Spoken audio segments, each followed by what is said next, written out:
Welcome back, parents, to the Ages and Stages video series. I'm Dr. Audrey Robinson, the play therapist for Mesquite ISD, representing Best Care Anywhere, our MISD counseling services. One of my areas of expertise is childhood development, knowing what to expect from each age and stage. I'm Lindsay Paris, Community Liaison for Mesquite ISD, representing Read, Play, Talk. My job focuses on helping families to maximize the benefit of reading, playing, and talking with their children every day. We want to help parents know what to expect at each different stage of development and how to support your child. We will be examining each age and stage from birth through age 12. It is common at all stages of development for children to move from times of being agreeable and confident to more explosive and self-absorbed at times. We're going to continue this series with 5-year-olds, which is the first year of the time called middle childhood. 5-year-olds are playfully innocent, but by 5.5, they may seem like a different child. In our last video about 4-year-olds, we talked about supporting our kids as they grow, explore, and are even fearful of their world. Our 5s are also going through many changes. By the end of age 5, our kids' brains are about 90% of an adult brain. Their brains are almost adult size. However, they are not adults. Their memory is improving, and they are storing the facts and feelings of memories. A new development is the ability to organize and plan in simple ways. They're beginning to understand cause and effect, but still have magical thinking, so they may think 2 events are linked even when they have nothing to do with each other. You may also notice your 5 retelling stories or events over and over, like playing school. These moments are keys to what is going on in your child's internal world and may even alert you to struggles. This helps them to make sense of their experiences. 5s are mastering many physical skills in big and small movements, from jumping to cutting out shapes with scissors, and to no one's surprise, 5s cannot and should not sit still for long periods of time. By 5.5, they become more disorganized and clumsy as their bodies begin changing once again. Your child may notice these changes too, but not know exactly what's going on and feel frustrated about it. Kids may become easily frustrated, especially when what they want doesn't match up with what's happening. An example might be a child who tries to build a tall tower out of blocks and knocks it over and gives up because it won't balance. To avoid developing feelings of failure, it's important for caregivers to encourage and help set realistic expectations. 5-year-olds tend to be modest and want more privacy and can tell differences between themselves and others. This is a great time to discuss your family culture and history. They may ask many questions or try to get information about many topics, even about death, bodies, and where babies come from. Kids benefit from direct, developmentally appropriate answers that are not overwhelming in detail. Many questions and even pretend play are innocent. If you're concerned or would like more information or help responding to your child around these topics, there are resources in the information section, and my contact information is at the end of this video. Now, let's talk about social and emotional development in the 5-year-old's inner world. 5s are aware and in tune with what others are feeling and often take action if they see a friend hurting.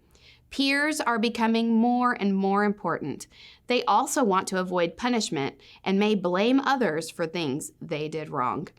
Use rewards for behavior with caution. Learning to express emotions in healthy ways is incredibly important. 5s can understand the consequences of rewards and punishments, but without also teaching how to express thoughts and feelings, their emotional development could be negatively impacted. Through monitoring, encouraging positive behaviors, and teaching self-control and calm-down strategies, 5s will thrive emotionally and with their peers. 5s start off as calm and by 5.5 shift to disobedient, demanding, and having explosive outbursts. They often feel torn between choices and may try to choose too many things and end up frustrated. It is still important to help guide our children to regulate, called co-regulating. We can also model how to handle frustration, anger, and sadness. By 5, kids learn that each caregiver handles emotions differently and may seek one person out over another. An important reminder, the way we speak to our children becomes their inner voice. 5-year-olds arrive at a crossroads in behavior. They either strengthen their autonomy, their ability to start, plan, and attack a task, or they develop guilt, which restricts tasks and relationships. We also see what we call pro-social behaviors: sharing, comforting, helping, controlling aggression. Finally, these things are beginning to be developmentally appropriate. This does not mean smooth sailing. One common peer problem is taking things that belong to others, often framed as finding them and lying about it. Our relationship with our children and the relationships with other caregivers in their lives become the model and testing ground for social behaviors. If our child has a secure attachment with us as parents, they are likely to have secure relationships with others, which is the goal. Safe relationships give children a sense of security and the ability to imagine, explore, and decide who they want to be. In a year of opposites and growing independence, you can help your child's development in a few key ways. 5's language abilities, including the ability to read, are blossoming. Most children at this age are in kindergarten, which is a foundational year for reading. Do not be discouraged if learning how to read is a challenge for your child. Be patient and consistent by providing a time every day for your child to practice reading. Sit down with your child and help her as she learns this new skill. This is also a great opportunity to incorporate your child's interests with the books that they are reading. The public library has a large variety of early readers that your child can explore to find a title that interests them. While it's tempting to allow your 5 or 6-year-old to use technology as their main source of entertainment, the American Academy of Pediatrics recommends that children spend no more than 2 hours per day on electronic devices.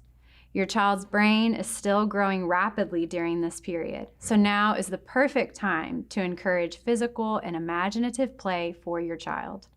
Although it is beneficial for children at this age to develop their independence by playing alone, your child will love it when you sit down and play with them. Let them take the lead by choosing the toys and games that they want to play. Kids also enjoy expressing themselves through art creativity at this age. Allow them to draw, color, or paint something that interests them, and then encourage your child to label those items in the picture and explain the drawing to you. You may notice your 5-year-old mastering physical skills like tiptoeing, riding their bike, jumping, kicking, and skipping. Free play is crucial to help kids thrive and even improve thinking and coping skills. It's normal for your child to be clumsy during this stage as their bodies continue to grow. Be patient with them and encourage them when they get discouraged or frustrated with themselves. At this age, some children may have a hard time adjusting to their new schedule of being in school. You can help ease the challenge of this transition by talking with your child about these changes. Ask them about how they're feeling, what they enjoy about school, what makes them nervous, and about the new friends that they are making. It's best to normalize these conversations with your child now so that their trust in you will continue to grow and their sense of security is strengthened. By talking with them, your child will know that you care about them and want to support them during this time. You can share moments about your day with your child, like sharing if something frustrated you and how you handled it. This will show your child that it's healthy to experience different emotions and share about these experiences with others. Children go through similar predictable stages, but how fast or slow a child goes through the stages varies. If you have concerns or questions about your child's development, you can consult with your pediatrician, reach out to your neighborhood school, or early childhood intervention for Dallas County.